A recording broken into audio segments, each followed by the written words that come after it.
Listo, muchísimas gracias nuevamente por estar aquí conmigo. Seguimos con el manierismo que habíamos visto la semana pues pasada, antepasada. Empezamos a ver qué es lo que había estado pasando en este periodo que culmina el Renacimiento. Entonces íbamos viendo el Renacimiento, el Alto Renacimiento con los grandes artistas de esa época y pues uno de los más longevos que estaba en Italia, pues toda su vida, porque acordémonos que Rafael muere temprano, 1521, perdón, y Leonardo se va para Francia, pero pues Miguel Ángel estuvo presente y vamos a ver en la obra de él este camino hacia este nuevo estilo que se desarrolla en este periodo que empezamos a abordar la semana pasada. Entonces ya habíamos visto, esta es la tercera vez que vemos La Noche de Miguel Ángel y les traje también Amanecer porque las dos me parecen pues espectaculares, pero definitivamente son figuras muy exageradas, ¿verdad? Es esa exageración y casi distorsión del cuerpo, que es lo que podemos ver acá, que uno como que intenta hacer esa pose y es imposible y además como que el cuerpo ahí ya no es este enfoque que había sido durante el Alto Renacimiento. Pensemos en el David de Miguel Ángel, que buscaba esa perfección anatómica y que fuera un reflejo ideal de la naturaleza, pues ya eso quedó de lado, ¿verdad? Ya eso ya no está presente. Y pues entre otras cosas que habíamos abordado y que seguiremos viendo en la clase de hoy sobre bueno, cuáles son los atributos o características del manierismo, pues lo seguiremos viendo, pero creo que es importante recordarnos un poco el contexto, ¿verdad? Y que ahora les voy a recordar algunos de esos aspectos que abordamos la semana pasada, pero definitivamente para comprender el cambio en estilo hay que tener presente que había pues, eh, desequilibrio tal vez del orden que se había conocido por siglos, ¿verdad? En el hecho de que se está cuestionando en la iglesia, ¿verdad? Y que además, pues la iglesia que por ya varios siglos había estado tranquilo en el Vaticano, instalado ahí el papado, que fue en la Edad Media que hubo periodo en que se había pasado a Francia por un rato, pero en este caso ya llevaba bastante rato, era parte de la configuración de lo que era Italia, entonces el ingreso del Sacro Imperio Habsburgo, Sacro Imperio Romano, perdón, por los Habsburgos, eh, y que ese saqueo de Roma y luego esos abusos que habían señalado la Reforma Protestante, pues hizo que fuera un periodo bastante cargado. Y pues bajo Tiziano, perdón, no Tiziano, bajo el Papa Pablo III, que es el que estamos viendo acá, que Tiziano había pintado, va a mandar el Papa a Miguel Ángel, o sea, lo va a mandar a traer y Miguel Ángel deja atrás la tumba de los Médicis, esta obra que nunca llegó a terminar, deja esas esculturas muchas incompletas. Eh, Ojo que la fecha es el 34, que es el mismo año que se convierte en Papa Pablo III y que convoca a Miguel Ángel a iniciar el trabajo del último juicio. Entonces, ese es como el contexto en que se está dando eso y podemos ver cómo un artista del Alto Renacimiento está tomándose muchísimas libertades em, en términos, pues básicamente expresivos dentro de su obra y pues toda esa experimentación o exploración del cuerpo humano que había hecho durante su vida, aquí verdaderamente está pues buscando todas las opciones. No vamos a ver detalles de todas las figuras porque ya las hemos visto varias veces, pero definitivamente esos cuerpos que están contorsionados en formas extrañas, ¿verdad? Esa exageración de estos cuerpos también, prolongar a veces cuerpos como vimos en las imágenes del amanecer o el anochecer. Todo eso pues son las libertades que ya un artista con bastante confianza puede hacer y ya con bastante renombre. Pero lo importante e interesante de eso es considerar cómo eso va a afectar directamente también el manierismo. Entonces, la semana antepasada habíamos pasado varios puntos. Aquí volví a traer solo algunos de estos, pero nuevamente es tener presente que hay esta neurosis colectiva debido al cambio contextual en términos de la religión, en la economía, lo político, la colonización, el hallazgo, se puede decir, y la explotación de las Américas, y ahí también pues desarrollo de ciencias. Entonces todo está cambiando. Y se dice que pues posiblemente estas formas retorcidas fueron pues básicamente un reflejo de ese desequilibrio del momento. Em, Aquí esto que les había puesto la vez pasada, que creo que no le hice, como que no le puse mucha atención a lo que había yo redactado en esta parte, pero que es que había, como había dicho, ya no se basa en una copia fiel de la naturaleza, sino que, pues, entre otras cosas, lo interesante de eso es que pensar en la naturaleza como algo que es rudo, algo, la naturaleza ruda, la naturaleza es algo que hay que refinarla y que eso definitivamente es algo que, pues, esa manera de pensar sobre la naturaleza va a seguir adelante hacia, pues, definitivamente llegar al periodo de la Ilustración, en donde se piensa que se puede controlar todo, ¿verdad?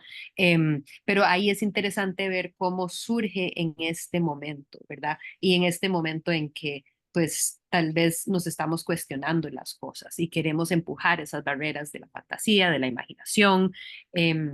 Y recordarles también que el manierismo viene la palabra de maniera. Maniera es estilo. En italiano es la palabra se usaba para hablar sobre el estilo que alguien tuviera, ¿verdad? Entonces es como decir, ah, tiene su estilillo, tiene su maniera, ¿verdad? Entonces es básicamente concebido que era un periodo en que los artistas tenían muy presente esta noción de tener un estilo, ¿verdad? Y fomentan su propio estilo y como que promulgan ese estilo particular de cada uno de ellos, ¿verdad? También importante, y que esto va de la mano del artículo que nos compartió ahí Ben, es que em, es eh, eh, un estilo utilizado en las cortes mucho para los retratos, que ese es el artículo que nos compartió. En este caso, aquí estamos viendo un retrato de un joven. No se sabe quién es este joven, pero se asume que es parte de la corte de los Médicis, ¿verdad? Y bueno, abordaremos este retrato más adelante, pero definitivamente la importancia del retrato, pero un cierto estilo de retrato en donde pues precisamente se buscaba em, dejar ese talento por la pintura súper presente, pero ya no era tanto, no tenía tanto que ver con el carácter o la vida per se de la persona representada, lo cual hace referencia a, o sea, ese aspecto artificioso de lo que se está viendo en el cuadro, se presume que también es parte de ese tipo de artificio que portaba la gente en la corte, ¿verdad? Que como que de cierto modo todo de cierto modo es como una farsa. Y bueno, último, quería mencionar esto, creo que lo había dicho la semana pasada, pero no el término en sí, sprezzatura, que había un gran aprecio em, por, por por un sentir ante un cuadro de que lo que se haya hecho se hizo fácilmente, como que parece ser fácil, aunque claramente está pues tremendamente dotado de talento y que eso tiene que ver con la sprezzatura, que es este concepto elaborado por Baldassare y Castiglioni en ese contexto mismo florentino, de un texto de él que se llama El cortesano, que describe cómo debería de ser el cortesano. Em, y que se refiere al arte de realizar una tarea difícil, pero con tanta gracia y tanta facilidad que parece hacerse sin ningún esfuerzo, ¿verdad? Entonces, ahí esa noción también está como presente en lo que se busca que los artistas logren eh, integrar a sus obras. Em, entonces, habíamos visto un par de obras como para tener un presente este cambio en el contexto. Habíamos visto el video de esta sala de gigantes de Giulio Romano, un artista que pues había estado en Roma y que luego lo convocan y que muy rápidamente tiene que elaborar este gran fresco que habíamos comentado tal vez un poco caricaturesco, pero eso debido también a la premura con que tenía que pues realizar la obra. Y eh, sí, habla de la destrucción, algo que es completamente lo opuesto en general y de las cosas cayéndose, de un desequilibrio total, que era lo completo opuesto de lo que se buscaba en el Alto Renacimiento, ¿verdad? Aquí lo que estamos viendo es caos y pues el Renacimiento buscaba escenas plácidas, ¿verdad? Escenas idealizadas. Entonces, definitivamente es un muy distinto. También nos habíamos enfocado en Correggio, otro artista que también él había estado más hacia el norte, conocía la obra de los grandes maestros y sin embargo en este mismo periodo también se está eh, decantando hacia imágenes mucho más dramáticas, ¿verdad?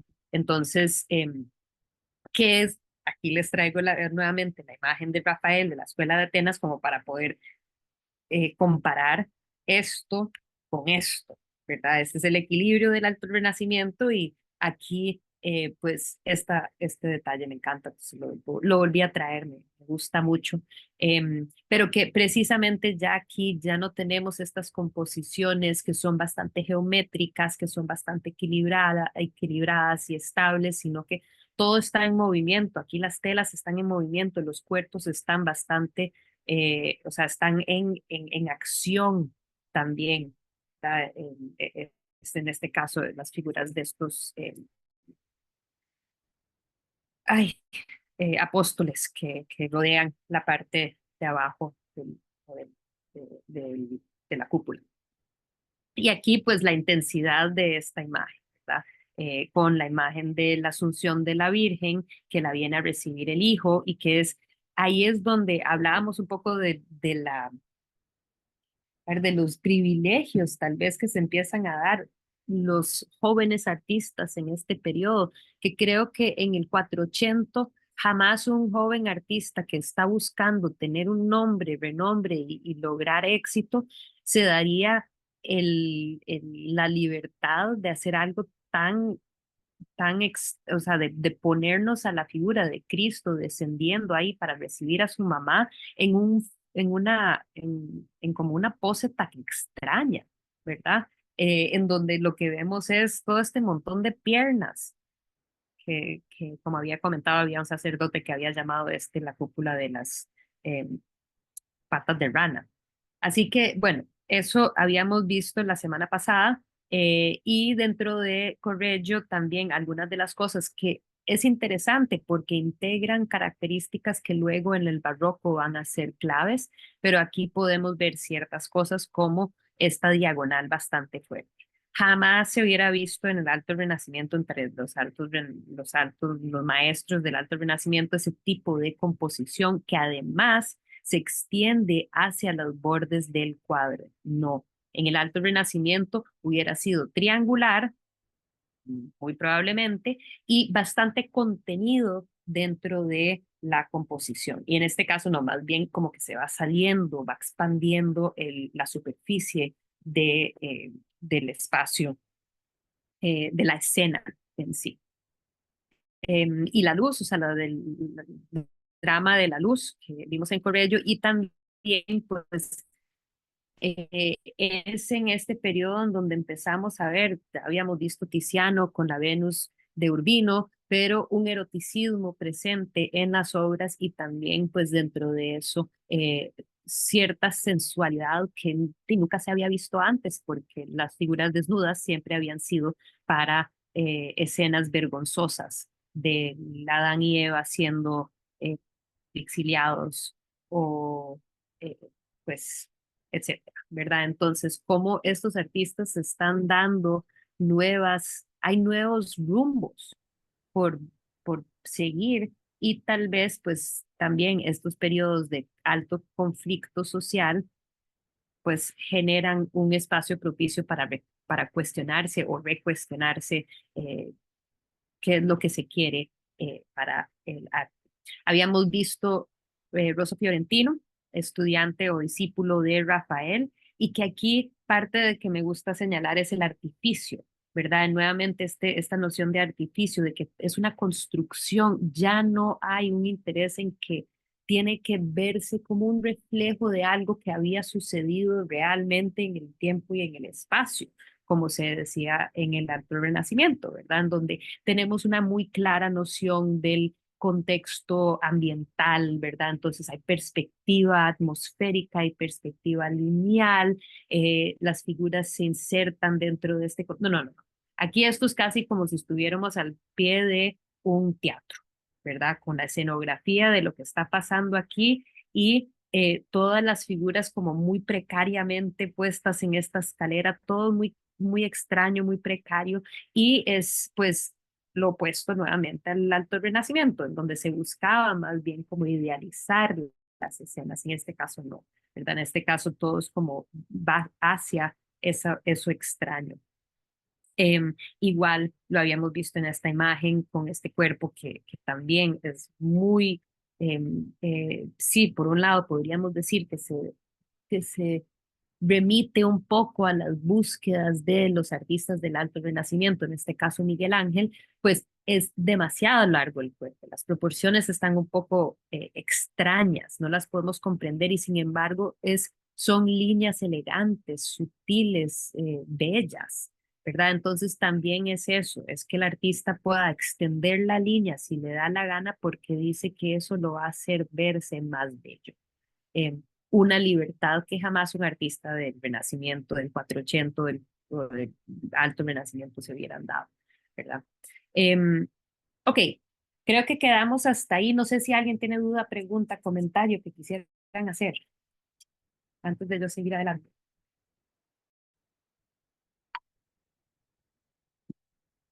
Ok, ¿verdad que no habíamos visto esta obra? ¿Alguien me puede confirmar? No, No, ok, súper. Entonces, em, dentro de este mismo contexto, seguimos en este periodo de la década de los 20, ¿verdad? Esta década en donde está pasando un montón de cosas y se producen un montón de obras bastante extrañas.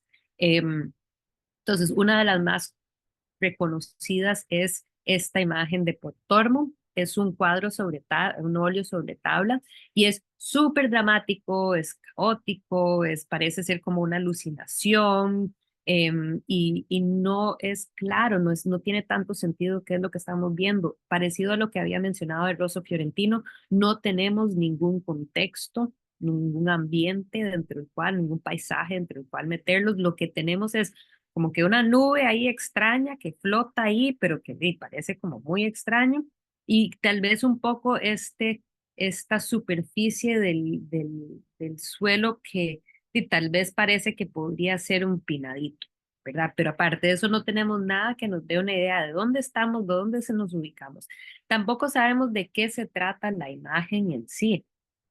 Se habla y muchas veces se conoce como la deposición o es el descendimiento de Cristo cuando lo bajan de la cruz. Si fuera el caso que fuera el descendimiento, eso sí es extraño porque no hay ninguna cruz, ¿verdad? Pero nos da la impresión que tal vez están bajando el cuerpo. Y bueno, veremos algunos ejemplos de eso porque en general es lo que se habla de que es la deposición y sin embargo a través de la historia, muchísimos diferentes historiadores de arte le han identificado escenas o momentos distintos de lo que estaba sucediendo aquí, ¿verdad? Entonces, algunos dicen que la lamentación, ¿verdad? Cuando ya a Cristo lo han bajado de la cruz y ya lo están lamentando. Sin embargo, pues es extraño porque muchas de las figuras que deberían de estar ahí no necesariamente están ahí. Eh, por lo que se dice que tal vez no es eso. También se ha considerado que tal vez es el entierro, ¿verdad? Que entonces tal vez lo están bajando hacia la tumba. También se ha sugerido que tal vez es que lo están subiendo a los regazos de la Virgen, por lo que es tal vez instantes antes de la Pietà, ¿verdad? Que entonces tenemos estas dos figuras de ángeles que lo están levantando y como que llevando hacia la madre. No lo tenemos claro, definitivamente no lo tenemos claro. Lo que sí es que totalmente diferente a una obra del 480 del mismo tema. Entonces nos devolvemos unos 100 años para ver qué era lo que estaba pasando. Y aquí tenemos Fra Angelico, ¿verdad? Quien fue pues uno de los más, o sea, integró muchos de los aprendizajes, pero todavía un poco más tradicionalista, tal vez. Pero en sí la obra, y perdón, aquí le quise enseñar esta imagen, pero no era muy buena calidad para que vieran con todo el, el marco. Pero en sí, es una obra, es una belleza. Cuando uno se queda aquí viendo, tiene todos los elementos fundamentales que debería tener una obra el Temprano 480, ¿verdad? Está integrando el paisaje, tenemos algún intento de, que bueno, Frangélico no era el mejor en esto, pero integración de una perspectiva lineal. Tenemos diferentes figuras que están puestas en diferentes formas, ya no es que todos están como diferentes ángeles, todos igualitos, copiados, sino que pues cada quien en su, además como que gesto, ¿verdad? Entonces el gesto mismo de las figuras está muy presente. Las caras entre ellas son distinguibles, ¿verdad? Entonces uno, no son todos igualitos. Pero sí, en sí, en general, la composición es bastante balanceada, es casi simétrica. Vemos que hay como la misma cantidad casi de figuras o peso de un lado al otro lado de Cristo entre las figuras y que hay de cierto modo un triángulo que se forma entre el rojo acá, entre estas dos figuras y pero desde arriba que enmarca a Cristo, ¿verdad?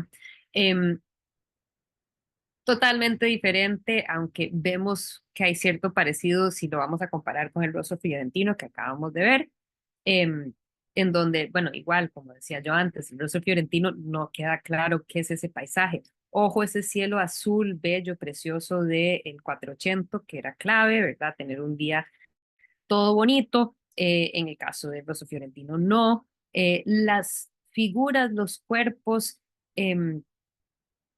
como que los sentimos, es bastante nos convence un poco, aunque definitivamente falta un poco la capacidad naturalista de los posteriores maestros del Alto Renacimiento. Sin embargo, como que la manera en que las figuras están puestas en esta escena tiene sentido. Mientras que esto es extraño y es muy caótico y añade a ver, a la intensidad, a la incertidumbre, al miedo de ese momento, y lo sentimos con todos estos cuerpos que están así como guindados, y este que señala, y este que sufre, ¿verdad? Y esta que quién sabe qué está haciendo acá. Entonces, pues todo ese caos y drama lo sentimos en el Rosso Fiorentino, que no necesariamente estaba presente en Fra Angelico. Y pero que todavía con el rostro fiorentino tenemos por lo menos algunos elementos que nos identifican qué está pasando. Si pasamos a ver esta, notamos que es una cosa totalmente distinta, no está estructurada. Es un caos total en el sentido de que ni siquiera tenemos elemento básico de la misma composición que nos estructure nuestros ojos ante la imagen, ¿verdad? O sea, nuestro ojo se acerca y ni siquiera necesariamente nos sentimos particularmente jalados hacia algún punto focal. En general, pues podríamos decir que lo que más nos atrae a la vista es este cuerpo muy largo de Cristo, ¿verdad? Y eso nos genera este movimiento bastante circular que lo volveremos a ver ahorita más adelante, pero que es como esta sensación de movimiento con estos cuerpos. Me devuelvo un segundito para que puedan ver hasta el puro borde. Ojo como lo que les comentaba anteriormente también, las figuras se extienden hacia los bordes, no está contenido dentro de la composición. Tal vez me dirían, bueno, igual en este caso, pero en este caso es que se extienden simplemente para darnos esta noción de que, bueno, continúa tal vez la cantidad de gente, pero en sí la escena principal sí está bastante contenida, nos queda muy claro qué es lo que deberíamos de estar viendo, están contenidos. Estas son como figuras adicionales, aunque vemos de la Virgen y las diferentes Marías, pero definitivamente se siente más sí, está estructurado. Mientras que nos pasamos a esta y no sabemos dónde debería detenerse nuestro ojo, qué es lo que deberíamos de estar viendo. Em, También se ha comparado mucho la imagen precisamente con esta noción que a mí, esa lectura de que lo están levantando hacia los regazos de la Virgen, pues no sé si sería, si es factible verdaderamente considerar que ese es el momento de la escena que Pontormo estaba pintando.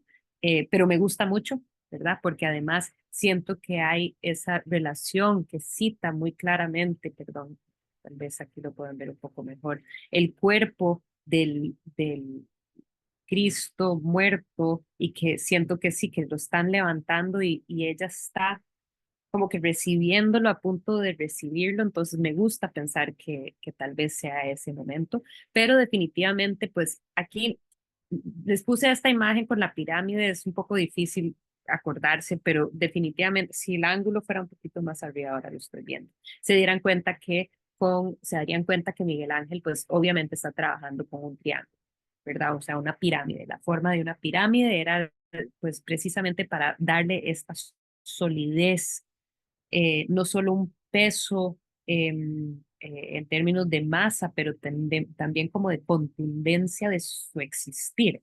Y eso nuevamente es como esta composición mucho más cerrada, mientras que vemos que en este caso es como un espiral de movimiento que va hacia afuera. Además, bueno, se ha señalado lo extraños que son los colores, o sea, la paleta de colores es una paleta muy extraña, con un celeste muy claro para la Virgen y rosados además en algunos eh, puntos relativamente focales como esta camisa perdón, la camisa muy ajustada al cuerpo de este ángel acá, que vemos que sí es una camisa, pero es este mismo color rosado. Entonces, tal vez es también estas libertades que se están dando los artistas por crear algo nuevo, algo diferente, algo totalmente distinto. ¿Y qué es lo que está pasando en esta imagen? Em, es muy conmovedor, ¿verdad? Dentro del drama en sí, de la composición, o sea, una composición muy movida, también sentimos pues este miedo casi hacia un futuro que lo siento muchísimo, perdón, no sé si pensé que lo había traído. eh, el, Quizás lo pueden ver en esta. Mejor. Perdón que me salto tanto, pero es la preocupación que uno siente que tienen estas caras que miran hacia nosotros, hacia casi como que hacia el futuro. Estos dos ángeles están preocupadísimos de tal manera que yo me imagino esa preocupación casi como por lo que estará pasando en el mundo, ¿verdad? Y esta como incertidumbre, ¿qué es lo que va a pasar? Pues lo siento bastante palpable ahí en las imágenes de de estos ángeles y el sufrimiento, la casi como agonía de la Virgen en esta escena. Aquí les quería traer que pudieran hacer un poco la comparación. ¿Cómo ven ustedes la Virgen de Miguel Ángel y cómo ven ustedes o sienten la Virgen de Pontormo?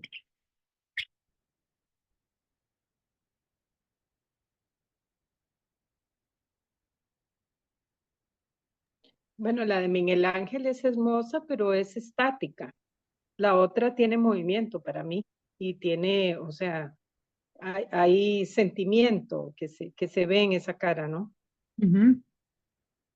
¿Y qué sentí? O sea, a ver, si fueras a tratar de describir el sentimiento de la cara de Pontormo versus el sentimiento de la cara de Miguel Ángel, de la Virgen de Miguel Ángel, Creo ¿cómo? que la de Pontormo siento como, vamos a ver, como duda, o sea, ¿qué está pasando? ¿Por qué pasó esto? ¿Por qué lo mataron? Ujú, O sea, como esa incredulidad, tal vez. ujú, En la otra es una cara de resignación, digamos, en ujú. la de Miguel Ángel tiene una cara como de resignación, ok, esto pasó y ya, aquí tengo que admitir, o sea, tengo que ver Lo lo integro a mi llevo. vida. Ujú, Exactamente, pero en la de Pontormo siento que es como el momento de enfrentarse a la realidad de que eso pasó y ujú. que qué hago. Y es que yo la veo súper angustiada, ¿verdad? Versus exactamente la resignación y que lo veo hasta, ojo, la diferencia en las manos, de cómo tiene la Virgen de Miguel Ángel la mano ahí puesta en una forma muy pasiva hacia abajo, resignada a la realidad de lo que ha pasado, mientras que ella, la Virgen de Pontormo, está pues como que en esa misma incredulidad que mencionaste, es como que extiende el brazo como que hacia su hijo, no, es que todavía es mi hijo, todavía es, ¿cómo puede ser esto que está pasando, verdad? Entonces creo que definitivamente em, se logra esos sentimientos que son en sí mucho más no diría que profundos, porque igual la resignación es una sensación, un sentimiento, una emoción bastante profunda que quería Miguel Ángel, pues, reflejar dentro del rostro de su figura. Pero en este caso, pues, es el rostro, pero es el cuerpo y es la misma composición en sí que nos genera esa sensación de angustia por, por lo que sufre la Virgen, por lo que sufren todos los que la acompañan, ¿verdad? Em, con ellos. Es súper interesante esta obra de Pontormo, aquí la pueden ver instalada, está instalada en una capilla, en una iglesia en Florencia, es la Santa Felicita.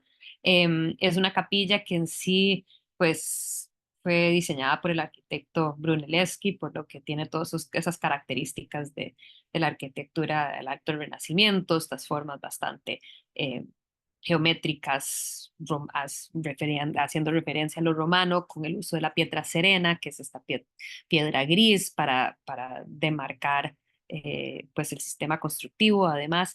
Entonces, en sí, en un contexto bastante, digamos, tradicional, una obra que es totalmente pues fuera de tradición. Pontormo también lo habían contratado para pintar en estos rondeles, estos cuadros redondos, los cuatro evangelistas y a otro costado la Anunciación. Entonces, es interesante, especialmente el diálogo que tiene esta imagen de la Anunciación con la imagen de Pontormo y que en sí, pues, vemos esa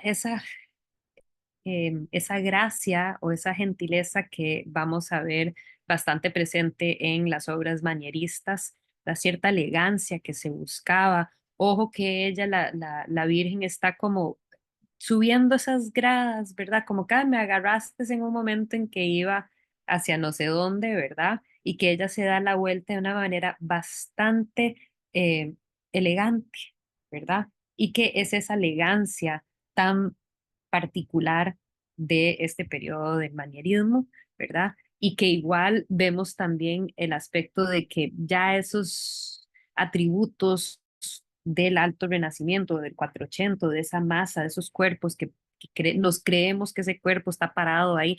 No, no, no, este está flotando completamente. No sabemos si está en el cielo, si acaba de llegar, cómo es el asunto, y es como totalmente etéreo, ¿verdad? Y eso es parte de, pues acuérdense el corregio con la imagen de Júpiter y Io, ¿verdad? O sea, todo esto como de cierto modo, no, como inspirado en cierta fantasía, en vez de estar inspirado en la naturaleza, en lo que yo puedo tocar, en que hagamos lo que se vea lo más creíble posible. En este caso, pues no es eso, ¿verdad?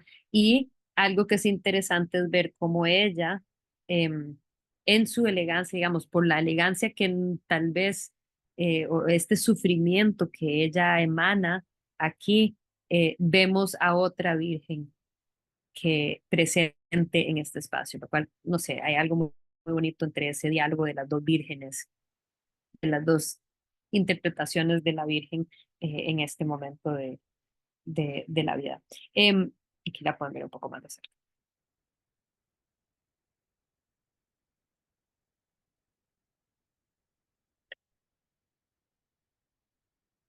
la verdad es que o sea, a mí me encanta, Es precioso. es precioso, o sea, es precioso además ver las telas, por ejemplo, del arcángel Gabriel. En sí entendemos, o sea, es preciosamente pintado, ¿verdad? Tal vez no es del todo convincente en relación a que, sí, exactamente así se vería el atuendo si estuviera él volando, pero es en sí, es precioso verlo, es precioso ver las telas, todo eso es, pues, y es particular de Pontormo, ¿verdad? Es en este sentido, o sea, todos van a tener este estilo particular, van a buscar generar ese estilo particular dentro de sus obras. Algo que quería mencionar también de que una de las sugerencias interesantes de lo que podría haber sido el momento de la escena que estamos viendo esta, se conoce como la deposición o el descendimiento, em, es que se ha sugerido también, nunca sabremos exactamente, pero que posiblemente aquí pueden ver que hay una mesa, esta es una capillita, que este es un altar, la mesa del altar, sobre el cual se podrían haber dado, se podría haber celebrado la Eucaristía, ¿verdad? Y que entonces algunos historiadores han sugerido que tal vez lo que es una escena en donde literalmente lo están bajando a él, a este altar, a esta mesa, y que posiblemente, no sé, yo no estoy totalmente convencida, pero que se relaciona precisamente a eh, la importancia de mantener eso como parte básico parte base de la religión católica, ¿verdad? Que los protestantes eh, dicen que no es un milagro, la transubstanciación no sucede, es simplemente una metáfora, mientras que la iglesia dice que no, que eso es parte de los milagros, o sea, es parte de todo, de la fe, de la creencia misma, y que entonces tal vez en ese sentido pues hay una relación con eso también. No sabemos. Pero bueno, lo interesante es que ya no queda, no es como en el Alto Renacimiento en donde de cierto modo quedaba más claro qué era lo que estaba pasando en la imagen. O sea, ok, este es el momento en que Jesús le está dando las llaves a San Pedro, ¿verdad? Ok, tengo muy claro que aquí lo han bajado de la cruz y que aquí está lamentando y que Juan está totalmente atormentado, ¿verdad? En este caso, pues no nos queda claro qué es lo que está pasando en la imagen.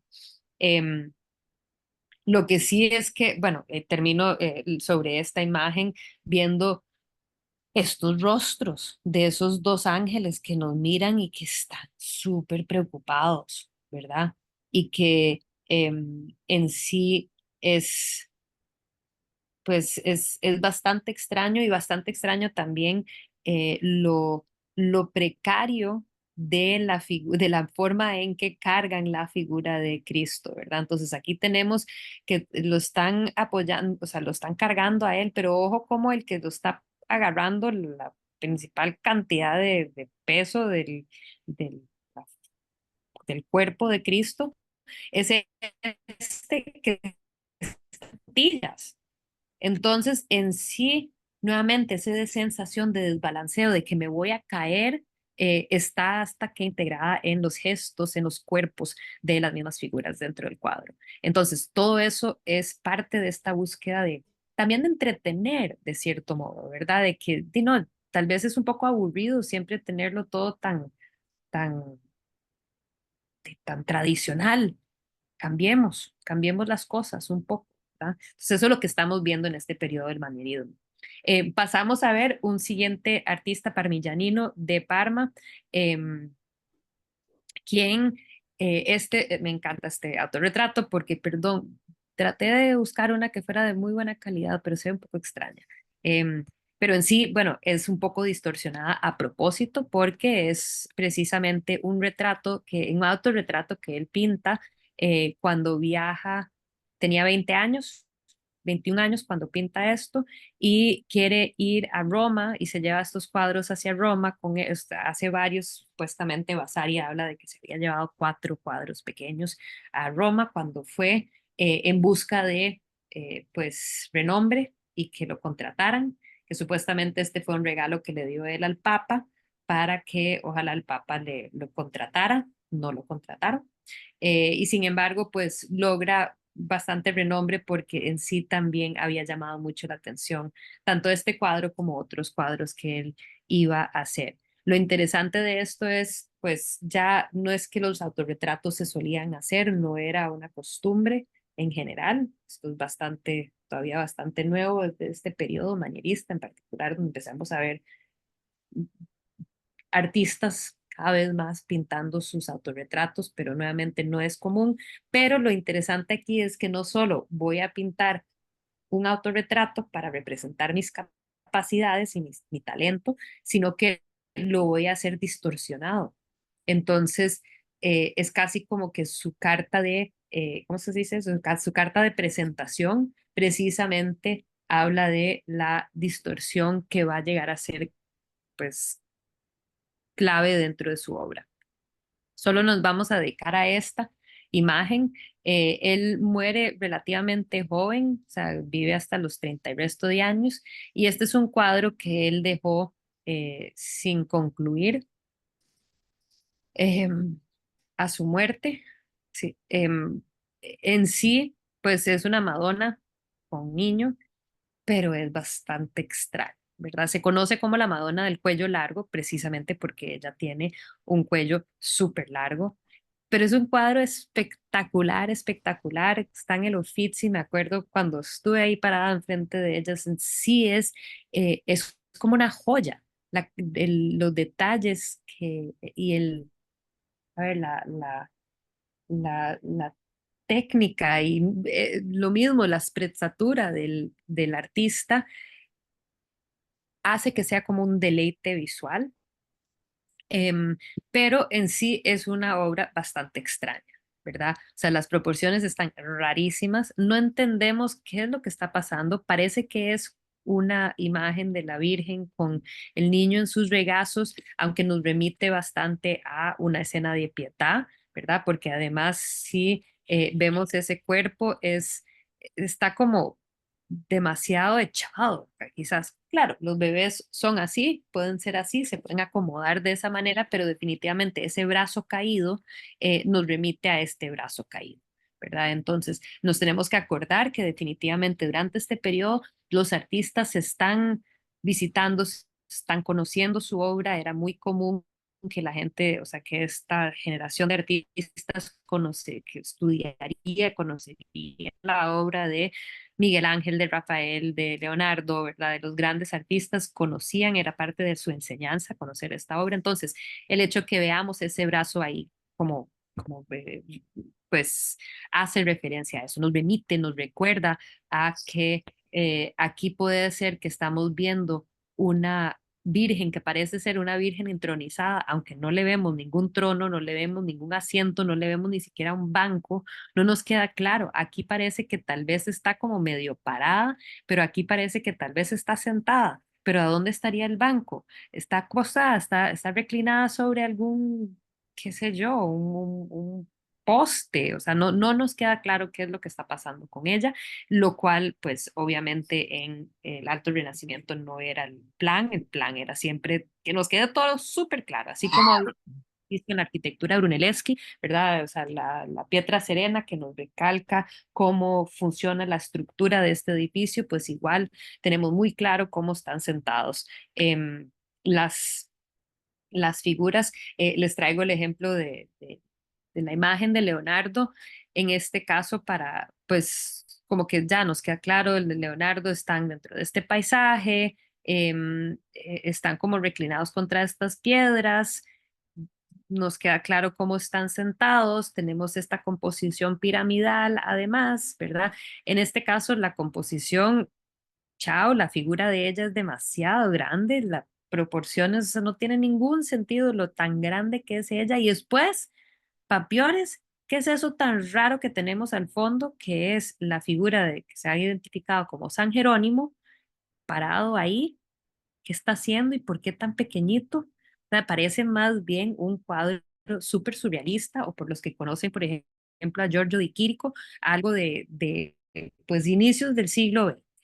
¿Verdad? Es una cosa muy extraña, pero bueno, parte del manierismo es precisamente estos elementos extraños que hubieran encantado en la corte.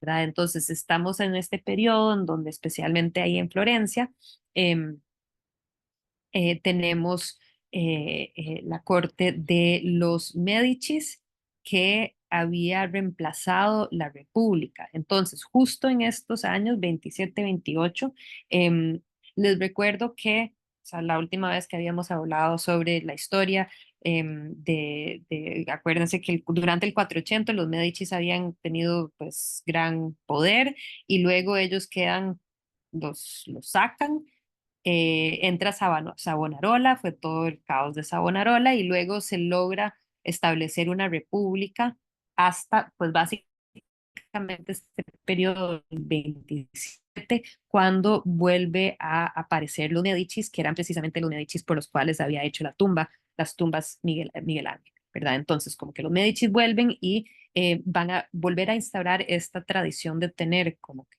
una corte, pero en una Europa en donde cada vez esas cortes como que son más importantes. Los reyes autoritarios cada vez van a estar más presentes, y como que las cortes como versiones pequeñas de eso, y que se casaban entre ellos. Ahorita veremos un poco más de esos matrimonios que se dan. Pero bueno, entonces en esos contextos de las cortes, obras como estas hubieran sido eh, parte del entretenimiento, ¿verdad? Lo extraño era parte de lo que se podía hablar en esos espacios. Entonces, bueno, esta imagen de Parmigianino siempre ha cautivado mucho, porque pues no nos queda claro qué es precisamente lo que está pasando y qué es lo que se supone que deberíamos de comprender, pero pues aquí también podemos ver esa belleza, ¿verdad? Ojo cómo ese cuerpo, a mí por lo menos me remite mucho a los cuerpos de las tumbas precisamente de los Medici, ¿verdad? De esa figura tan alargada de noche y de amanecer, ¿verdad? Que son pues esas exageraciones, esos artificios, eso que ya no es necesariamente una copia de la realidad. Em, Entre los más queridos de los artistas, entre los Medicis, y aquí pues ya estamos viendo un poco esos retratos sobre el cual dan ganas de leer ese artículo para conocer más sobre esa perspectiva que nos va a presentar el artículo, pero precisamente es en este contexto. O sea, ya habíamos visto cómo el retrato se hace famoso durante el 480, pero mucho era el retrato para pues generar esta noción de la riqueza de las personas, y aquí en este periodo vamos a ver cómo no solo es la riqueza, sino que también todos esos atributos que hacen a la persona retratada parte de esta corte, ¿verdad? Esa elegancia que está presente en aquí, esta erudición, ¿verdad? Que refleja el hecho de que su mano sostiene un libro como que si lo estuviera recién leyendo. Su pose, ¿verdad? Ya es una pose que refleja ese refinamiento.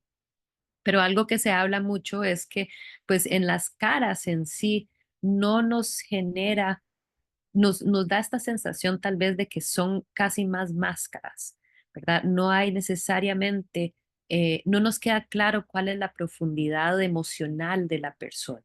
Si fueran a pensar, por ejemplo, en algunos de los retratos que tal vez habíamos visto del norte, del Renacimiento del Norte, en donde uno ve todas las arrugas, toda como esa profundidad de carácter de la persona ahí que ha vivido una vida. No, no, no. Aquí es mucho más esa cara, que es la cara que uno presenta en la corte, ¿verdad? Entonces, no sabemos qué será lo que está pensando este muchacho. Lo que sabemos es que, bueno, que él se cree muy importante, definitivamente. Es una vestimenta que en sí también refleja mucho, mucho costo, mucho lujo, porque el negro era uno de los pigmentos más caros debido a que para en este periodo el negro provenía de las Américas. Entonces, pues era bastante costoso tener esto, pero no solo es el mérito, por ejemplo, del muchacho mismo que anda este atuendo tan elegante, sino que también la capacidad del artista de pintar con negro y de ver tanta textura y sentir tanta textura y de creérmela de las telas de lo que anda puesto, pero pintando en negro. Eso no es fácil, ¿verdad? El negro no era algo comúnmente integrado a la pintura, no es un color que se utiliza, o sea, se hacen sombras con otros tonos, definitivamente no con negro. Entonces, aquí estamos ante, pues, precisamente esa sprezzatura, ¿verdad? Esa sprezzatura del muchacho que se ve que es tan, o sea, que esa elegancia que él emana le llega, le viene tan fácilmente, pero igual esa sprezzatura del artista. Em, Tiene estos diferentes aspectos que también son extraños, como por ejemplo, pues qué interesante seleccionar ser representado con elementos mobiliarios que reflejan este tipo de máscaras o figuras extrañas que algunos han dicho que tal vez es precisamente como un reflejo de esa máscara que el cortesano tiene que poner eh, para presentarse a la corte. Entonces, Broncino fue, se dice que fue, bueno, fue discípulo de Pontormo y supuestamente le siguió a veces colaborando a Pontormo, pero es un artista precisamente de este contexto florentino. Entonces, vamos a ver cómo el arte pues se sigue produciendo en Florencia y aunque en Roma tal vez había decaído de cierto modo, en Florencia sigue adelante y también en Florencia va a haber esta gran eh, una nueva hasta esta corte, la importancia de esta corte de los Medicis, que se van a convertir básicamente en duques, y que hubo un matrimonio bastante importante que logró establecer ese, ese liderazgo de los Medicis en este siglo, ¿verdad? Quien, bueno, se supone que esta, perdón, esta es Eleonora de Toledo, que fue la eh, segunda hija o la princesa, infanta, la segunda, no la mayor, sino que es la segunda de el rey eh, de España y que se supone que Cosimo de Medici la había visto en un momento en Nápoles eh, y que se había enamorado de ella. Entonces pide la mano al papá, le pide la mano al papá para poderse casar con ella. El papá le dice, no, no, no, y no solo eso, sino que le doy una dote más grande para que se case con mi hija mayor. Y dice Cosimo, no, me quiero casar con ella y pues efectivamente se casa con ella. Y era un momento en donde ese matrimonio era súper importante. Uno, porque igual, aunque no fue la dote de la hermana mayor, igual se viene con un montón de riquezas. Acordémonos el montón de riquezas que va a obtener en esos años debido a la colonia, ¿verdad? Las Américas, entonces pues les está yendo muy bien a los españoles, entonces ahí va Eleonora con toda su dote, con todas sus riquezas atraer bastante, pues, como que integrar nueva riqueza a la ciudad de Florencia y entre los Médicis. Y también, pues, era un momento en que se suponía que se dudaba de la posibilidad del linaje, de la herencia, y resulta que Leonora tiene 11 hijos. Y los primeros dos son hijos varones, ¿verdad? Entonces, de cierto modo, como que consolidó precisamente esa dinastía casi de los Médicis en ese momento. Este es Eleonora con el segundo, con su segundo hijo, pues Giovanni. No se sabe por qué no hay un cuadro de ella con el primer hijo, pero bueno, en este cuadro em, hay algo que se menciona mucho, que es que ella, pues nuevamente, es un poco lo que hablábamos de este joven muchacho, que son caras bastante distantes, casi frías. La relación entre este niño y madre es bastante distante también, no hay ternura necesariamente entre ellos. Tal vez uno podría decir un poquito de esta mano, pero que esa mano más bien tal vez está como sujetándolo, ¿verdad? Entre otras cosas se decía de ella que era sumamente, es extraño, porque hay diferentes y de diferente información sobre esta mujer. Unos dicen que era súper religiosa, muy piadosa y muy estricta, y después hay los que dicen que no, que más bien era como le gustaban los lujos y la fiesta y que pues que no era así, pero de igual manera supuestamente era como muy estricta y que tal vez eso lo podemos ver en esta relación y les traigo esta otra de Broncino precisamente para señalar que no es que Broncino no era capaz de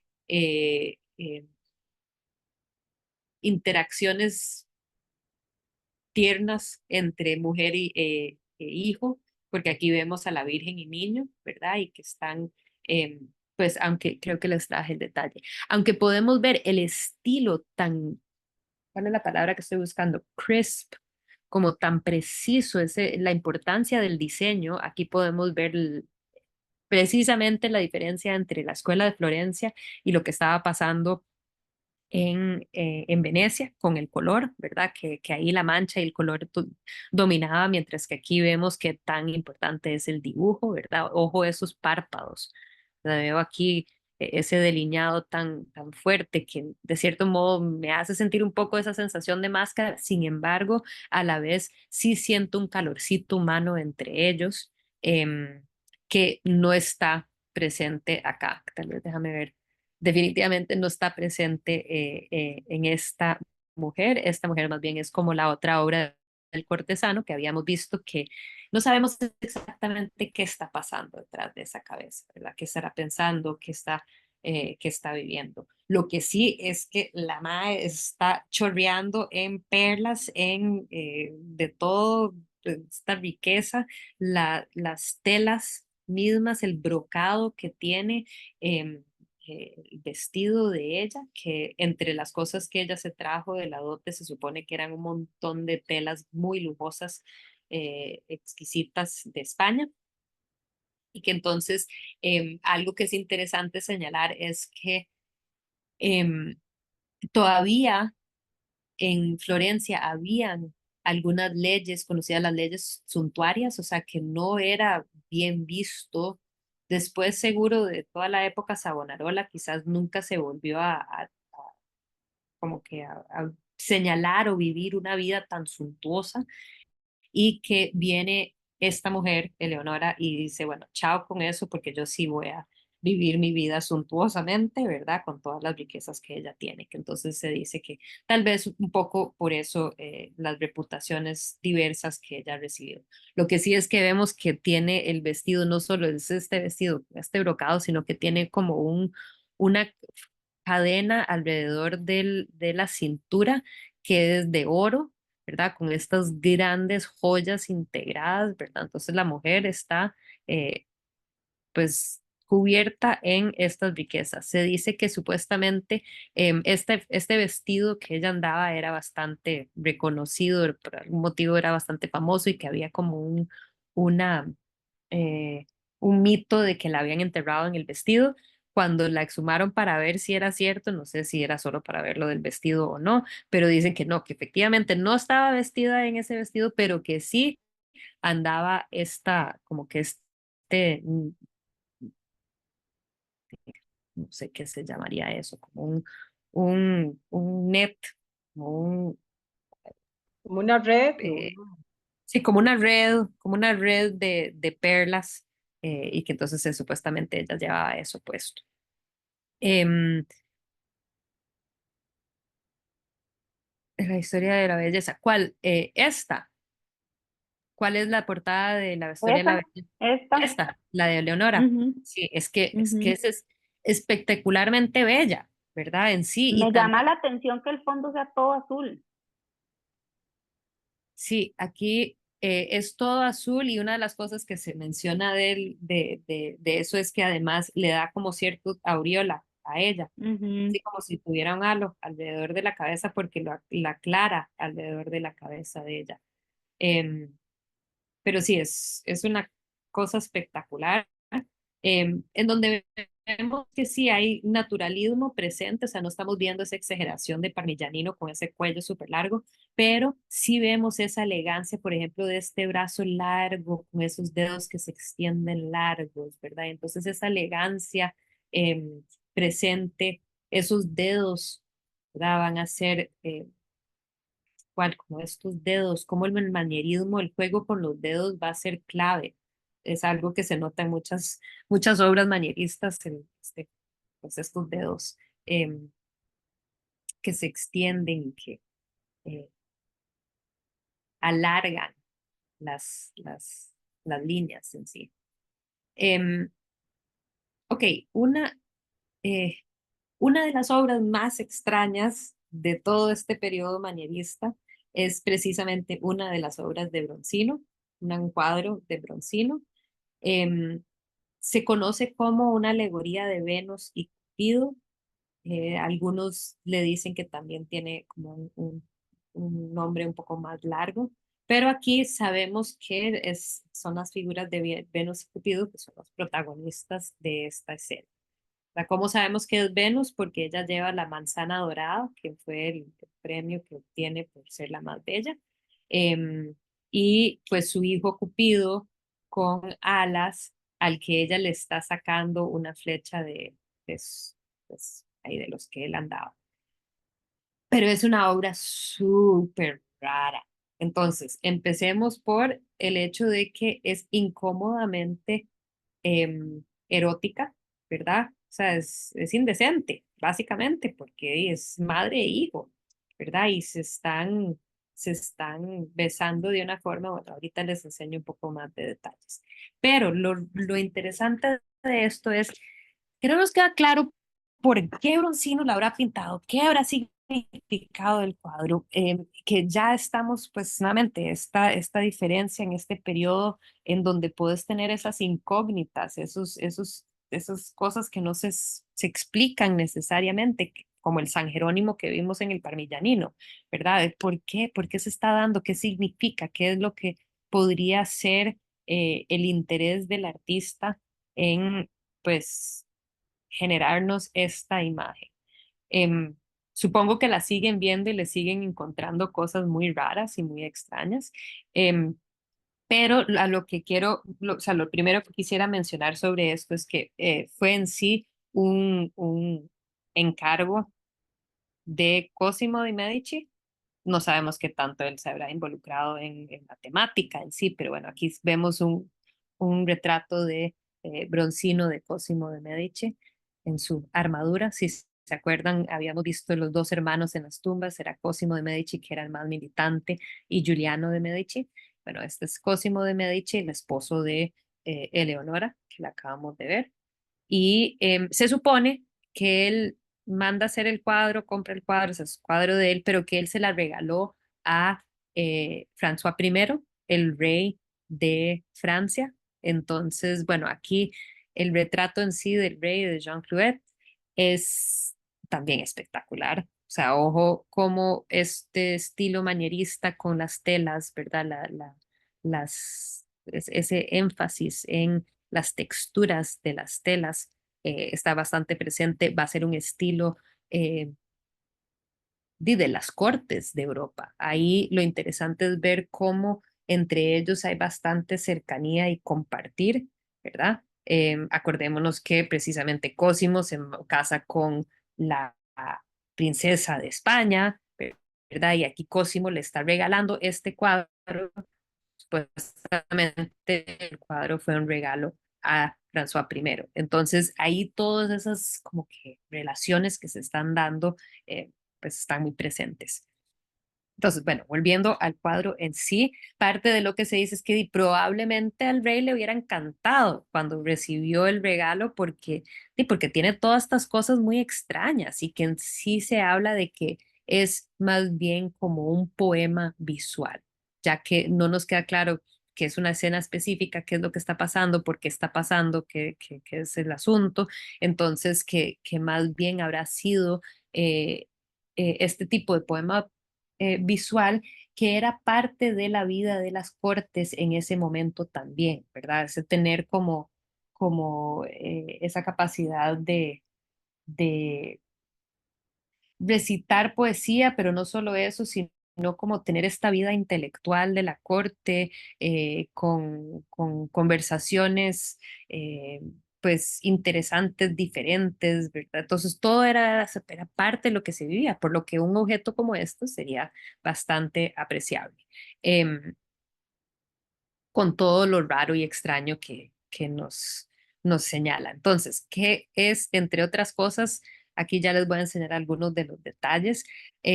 Pues definitivamente vemos el broncino. El broncino es uno de los más espectaculares en relación a esta capacidad de diseño y del dibujo, de pues las diferentes texturas, el pelo, las perlas, las joyas, ¿verdad? La piel, pero ojo, qué tan erótico es esta escena entre madre e hijo. O sea, no es primera vez que uno va a ver imagen de Venus y Cupido eh, besando, pero no de esta forma. Ojo cómo se le sale la lengua a la Virgen, ¿verdad? Y cómo medio como que le está mordiendo los labiecitos, ¿verdad? Y cómo se ven con esa pasión tan intensa y cómo le agarra la cabeza a la madre, este Cupido, ¿verdad? Entonces, eso en sí es como incestuoso y bastante extraño. Pero bueno, también tal vez uno de esos elementos que son parte de todo lo que veremos en la imagen. Arriba está la imagen de Cronos, que es una imagen bastante extraña, o sea, el padre tiempo, el tiempo, Cronos, ¿cómo sabemos? Porque aquí está el relojcito, tiene también sus alas, entonces, pero ve hacia una figura de mano izquierda con bastante preocupación, ojo como los ojos en sí casi como que se le salen de la cabeza. Em, Está este elemento a mano derecho que es súper raro, que, bueno, en primer plano vemos a la figura este se considera que es por representación de la parte juguetona del amor, ¿verdad? Porque él se acerca con unas rosas y está acercándose como que les va a echar unas rosas encima, así como que, hey, como un poco ese juego. Pero detrás está esta figura de una niña, una joven niña, pero que es niña, pero que su cuerpo se convierte en serpiente y también león, perdón, em, aquí la pueden ver. Entonces tienen como una pata de león, ella es serpiente, una pata de león y ella parece, aquí les puedo enseñar, como que si estuviera agarrándose la cola y esa cola, no sé si pueden ver muy claramente el detalle, pero se menciona que lo que tiene es una, em, el, ¿cómo se llama? De lo que tiene el alacrán. El Se me- aguijón. El aguijón, gracias.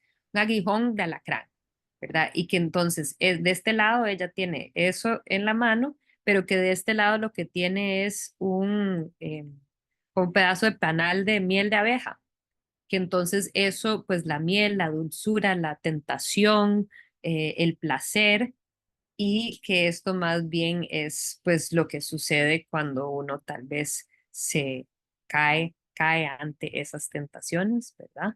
Entonces ahí es parte de la lectura que se le ha dado, que podría ser algún tipo de reflejo moral sobre pues este encuentro amoroso entre madre e hijo. Luego tiene estos otros elementos, detalles un poco extraños, como por ejemplo estas máscaras que están tiradas a los pies de la Venus. qué tendrán que ver estas máscaras, lo sabemos. A los pies, al pie de Cupido, justo debajo del pie de Cupido, casi como si él lo fuera a majar, pero no lo toca, son estos dos palomas, ¿verdad? Entonces vemos una paloma en general, pero después notamos que hay otra palomita aquí atrás, que entonces, bueno, tal vez la representación o reflejo de amor. Pero después tenemos a este pobre señor que está sufriendo al lado de la imagen de Cupido, ¿verdad? Em, y de último, encima aquí eran, ahorita les devuelvo para que puedan ver toda la imagen, pero quería que pudieran ver bien estos detalles. Y está esta última figura justo encima de la imagen de el señor sufriente, que pues no se sabe exactamente qué representa, es bastante extraño porque no parece, no queda claro qué es lo que pasa con la cabeza, porque parece bastante una máscara, aunque resulta ser una figura con estos brazos. Puede ser que él o ella, o sea, dicen, hay algunas interpretaciones de que puede ser verdad, que puede ser noche, pero verdaderamente, pues no sabemos exactamente qué es.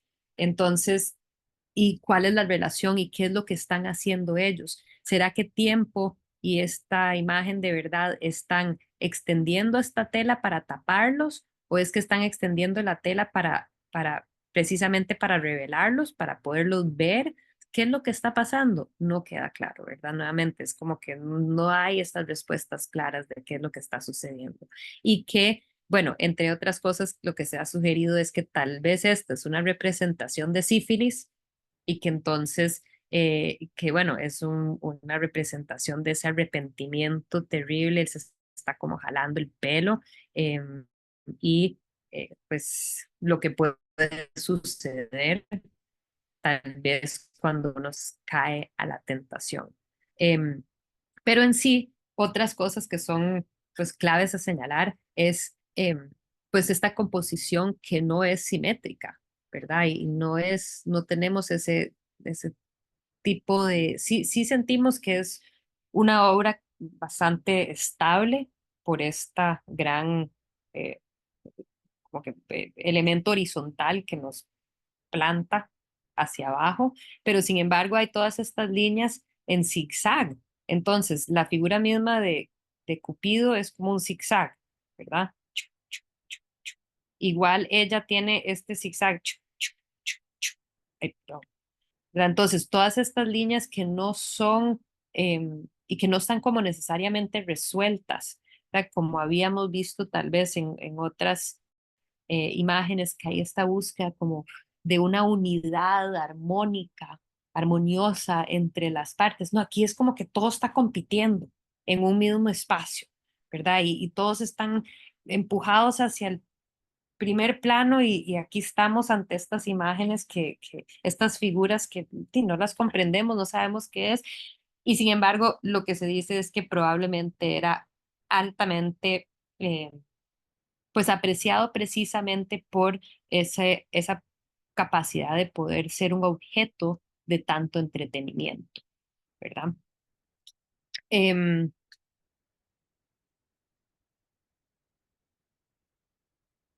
no sé, ¿qué piensan ustedes? ¿Qué creen ustedes que podría E- estar representando? esa cabeza como me parece que está flotando, casi no se ve. La ¿Cuál? cabeza de la esa Ujú, fue lo primero, fue como lo primero que me jaló demasiado y después dije, ok, no, sí tiene cuerpo, sí, es que pero es muy digamos que no había extraño. visto el detalle de la cola y todo hasta que usted lo dijo. Pero como Ujú, que lo primero que vi fue esa cabeza ahí como escondida, pero como que al principio ni le di cuerpo. ujú. Que es precisamente parte de todas estas contorsiones extrañas que se buscan. O sea, tal vez la manera en que este chico, o sea, en su acción, eso es algo que yo lo podría, o sea, que es como muy, bueno, Miguel Ángel jamás pintaría algo así tan angelical, ¿verdad? Pero sí ese tipo de búsqueda de contorsiones de cuerpos de una manera que son creíbles. Pero en este caso, es un cuerpo muy extraño, no lo comprendemos, ¿verdad? No entendemos, parece sí que es como decapitada, pero después vemos que tiene un poquito de cuello acá, ¿verdad? Entonces, que ella es conectada a este cuerpo, que además esos brazos, ¿qué está pasando con esos brazos tan raros? Y cómo está haciendo ella el cuerpo, cómo está dando, cómo está volteando ella el torso, tal de que esté generando esta, como que esta pose tan rara, ¿verdad? Y que a mí me remite, me recuerda a precisamente la imagen de noche de Miguel Ángel, que habíamos visto al puro principio, ¿verdad? Como que este giro tan extraño, pero que en este caso también es un giro raro, pero también es un cuerpo extraño, ¿verdad? Em, que no tiene sentido. Yo también cuando la veía a ella, la veía como bastante triste. Entonces hasta que yo me imaginaba que era que ella quería em, poder estar cerca de, de Cupido en vez de la propia madre, pero definitivamente ya luego cuando empecé a estudiar estos otros elementos, pues uno se da cuenta, bueno, el placer, lo dulce y pues eso que te pica, ¿verdad? O que te ortiga, no sé cómo es que se llama, el aguijón que hace. Tra- y- y- ¿Cómo es qué es lo que hace el aguijón que haría? No es picar porque, o sí, bueno, ustedes me dirán. Em, Listo, yo tenía pensado quedarnos hasta acá hoy, pero sí quería por lo menos introducir un poco lo que iba a mencionar la semana entrante. Seguimos en este periodo manierista, pero la semana entrante quería dedicarle por lo menos un ratito a algunas mujeres artistas. Entonces, mujeres artistas del Renacimiento, entre ellas vamos a ver a Sofonisba Anguissola, que es precisamente de este periodo y que se alinea muy bien con los demás artistas de, de, este, de este momento de mediados del siglo XVI. Pero lo interesante es precisamente comprender que, pues, a ver, en la historia, y eso lo vamos a abordar la semana entrante, no fue fácil ser mujer artista, o sea, casi imposible. En el caso de Sofonisba, pues ella tuvo un padre, era de una familia élite y tuvo un padre que creía mucho en el humanismo, en la educación humanista, y entonces él educa a todos sus hijos en el humanismo. Particularmente ella era de esta región hacia el norte, cerca de Bolonia donde, bueno, Bolonia tiene una de las universidades más antiguas y había pues, era aceptable y era común que las mujeres estudiaran en las universidades, por lo que que las mujeres obtuvieran educación, pues, no era fuera lo común en su propio contexto, pero lo que sí fue extraño fue que un padre, además un padre, si bien haya querido que su hija llegara em, a ciertas alturas con su pintura. Se dice que hasta que él había generado la posibilidad de poder, de que ella, si no estudiara directamente con Miguel Ángel, sí hay cartas que pues establecen, registran que hubo una relación, que Miguel Ángel había visto y criticado algunos de los dibujos de Sofonisba Guisola y pues es definitivamente interesante pensar, y bueno, les voy a enseñar algunos otros ejemplos un poco anteriores de mujeres artistas. Nuevamente, no era que habían muchísimas, pero sí me gusta poderlas integrar dentro de lo que estamos estudiando. Así que vamos a ver un poco sobre algunas mujeres artistas y luego volver a Venecia. Entonces, ver un poco qué era lo que estaba pasando en el manierismo veneciano. Así que ahí se los dejo por hoy. Perdón que se me hizo un toque corta la clase. Yo más bien estaba preocupada que tenía demasiadas diapositivas. No sé si tienen alguna duda, alguna pregunta, algún comentario que quisieran hacer.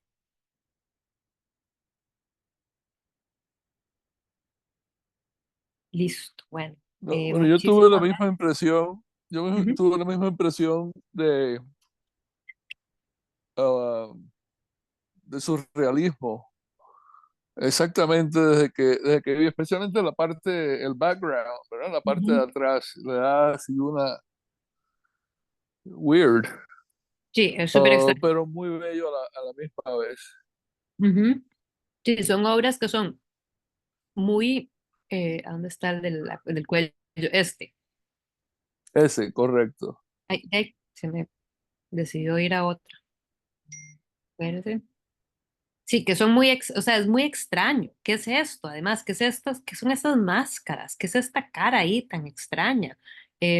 O en el caso del cuello largo, Ese en especial. ¿qué es eso? ¿Y qué son esas columnas que no sostienen nada? ¿Verdad? Entonces, qué tan raro. Y esos cielos, ¿verdad? Tan oscuros.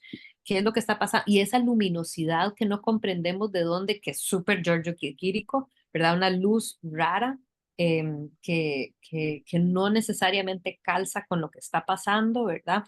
Y Yo que pensé en Dalí. Yo porque la ahí, primera vez que lo vi, sí, yo dije, y sí, ya después me puse a definitivamente. pensar, bueno, ¿qué es? Ya me cayó la pajarita con surrealismo. Sí, yo tuve esa misma sensación. Sí, definitivamente. Y que uno dice, qué raro que sucedan estas cosas en la historia, que luego los van a volver a integrar y hacer. Y es interesante, bueno, yo tengo una amiga pintora que es muy buena, trabaja en Estados Unidos, éramos amigas desde la universidad, y a ella le fascina mucho este periodo manierista, y entonces integra a su obra también todos estos elementos como extraños de ese periodo, y que yo me pregunto qué tanto habrán estado, o sea, qué tanto habrán conocido los surrealistas sobre los manieristas en sí. No, no creo que necesariamente hay una relación, y sin embargo es eso extraño, ¿verdad? Eso es como esotérico, eso raro, lo raro y que lo vemos en diferentes periodos de la historia, o sea, momentos en que artistas quieren pensar en lo raro o como que integrar lo raro a su obra en vez de estar integrando lo perfecto, ¿verdad? Lo ideal, lo perfecto, lo, lo divino. En vez aquí, ese cuerpo de ese bebé es demasiado largo, ¿verdad? Es como muy extraño cómo se Ujú. extiende. ¿Y qué está haciendo Sí, ella? ¿Y por qué tiene un torso tan pequeño y unas piernas tan largas y tan grandotas? ¿Verdad? Entonces, grandotas. sí. Pero bueno, muchísimas gracias, gente. Nos vemos la semana entrante. Espero que les haya parecido interesante esta segunda parte de Manierismo, donde abordamos además la importancia de la vida en corte, ¿verdad? Y cómo les gustaba tanto el tema de tener estas obras extrañas y raras precisamente para poderlas conversar, ¿verdad? Así que eso sería. Muchísimas gracias. Bueno, buenas